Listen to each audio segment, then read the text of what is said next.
બનાસકાંઠા જિલ્લાના સોઈગામ તાલુકાની દુધવા પ્રાથમિક શાળામાં છેલ્લા 1 વર્ષથી શિક્ષકોની ગંભીર ઘટ સર્જાઈ છે।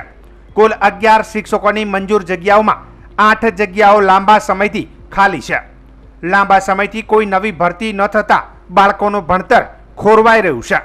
શાળામાં ધોરણ 1 થી 8 સુધીમાં 310 વિદ્યાર્થીઓ અભ્યાસ કરે છે, પરંતુ હાલમાં માત્ર 1 આચાર્ય અને 2 શિક્ષકો હાજર છે, જે થોડીક પસંદગીના વિષયો જ ભણાવી શકે છે। અન્ય વિષયોના અભ્યાસ માટે કોઈ શિક્ષક નથી। વિદ્યાર્થીઓએ જણાવ્યું કે બધા વિષયનો અભ્યાસ નિયમિત ન થવાના કારણે તેમની તૈયારી પાછળ રહી જાય છે। વાલીઓએ જણાવ્યું કે લાંબા સમયથી આ સમસ્યા અંગે રજૂઆત ચાલી રહી છે, છતાં હજુ સુધી કોઈ નિરાકરણ આવ્યું નથી। તાજેતરમાં વાલીઓએ લેખિત રજૂઆત કરી શિક્ષકોની તાત્કાલિક ભરતી કરવાની માંગ કરી છે।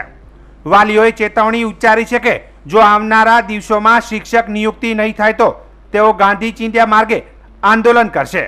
આ મુદ્દે વાલીઓએ શિક્ષણ વિભાગને જવાબદાર ગણાવ્યો છે અને કહ્યું છે કે 310 બાળકોને 3 શિક્ષક કેવી રીતે ભણાવે, આ મોટો પ્રશ્ન છે। અમારી શાળામાં શિક્ષકોની ઘટ છે। અમે સરકારને એવી વિનંતી કરીએ છીએ કે અમારી શાળામાં શિક્ષકો કેટલા શિક્ષકોની ઘટ છે? કે 8 શિક્ષકોની ઘટ છે। અત્યારે 3 શિક્ષક છે। કયા કયા વિષયના શિક્ષકો ઘટે? ગણિત, વિજ્ઞાન, સામાજિક વિજ્ઞાન, સંસ્કૃત, ગુજરાતી, હિન્દી આટલા વિષયોની ઘટ છે। શું નામ તારું? મારું નામ ચૌહાણ નિમૃતાબા વિક્રમ। નમસ્કાર, મારું નામ ચૌહાણ યુવરાજસિંહ સિદ્ધાર્થસિંહ છે। હું ધોરણ 8માં અભ્યાસ કરું છું અને અત્યારે અમે જે મીડિયાના દ્વારા જે વક્તવ્ય આપું તે તમે સાંભળો। મારી શાળાનું નામ શ્રી દુધવા પ્રાથમિક શાળા છે। અમારી શાળામાં હાલમાં માત્ર 3 જ શિક્ષકો છે અને અમારી શાળામાં શિક્ષકોની બહુ જ ઘટ છે। અત્યારે અમારી શાળામાં 8 શિક્ષકોની ઘટ છે અને તેમાં જ માત્ર 3 જ શિક્ષકો છે। તે કારણથી સરકારને મારી નમ્ર વિનંતી છે કે શિક્ષકોની ઘટ દૂર કરો અને શિક્ષકો મૂકો।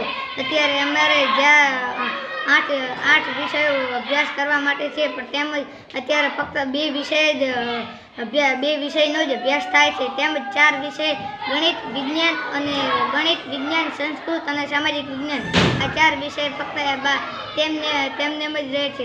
તેના કારણે અમારો અભ્યાસ પૂરો થાય તે માટે સરકારને અમારી નમ્ર વિનંતી છે કે આ શિક્ષકો મૂકો। અને આજે મેં દુધવાથી બધા ગામ વાલીઓ આવ્યા છીએ અને શિક્ષણની રજૂઆત કરવા માટે। અમારે શિક્ષકોની ઘટ છે।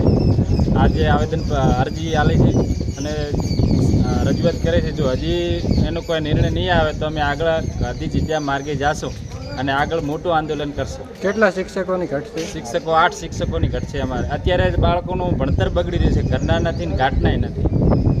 આપનું નામ? મારું નામ પ્રજાપતિ અર્જુનભાઈ ચમનભાઈ દુધવા। આજ રોજ દુધવા ગ્રામ પ્રાથમિક શાળામાં શિક્ષકોની ઘટને લઈને વાલીગણ ભેગું થયો હતો અને આખરે વાલીઓએ એવો નિર્ણય લીધો કે 350 બાળકોની સામે 3 જ શિક્ષક હાલમાં ફરજ બજાવી રહ્યા છે। તો લગભગ 8 શિક્ષકોની ઘટ, મેં પ્રમાણે 8 શિક્ષકોની ઘટ છે। તો એવો નિર્ણય લીધો કે પ્રાંત સાહેબશ્રીને અને શિક્ષણ શાખામાં અરજી આપવા અત્યારે સોઈગમ મુકામે અમે આવ્યા હતા। શું નામ આપનું?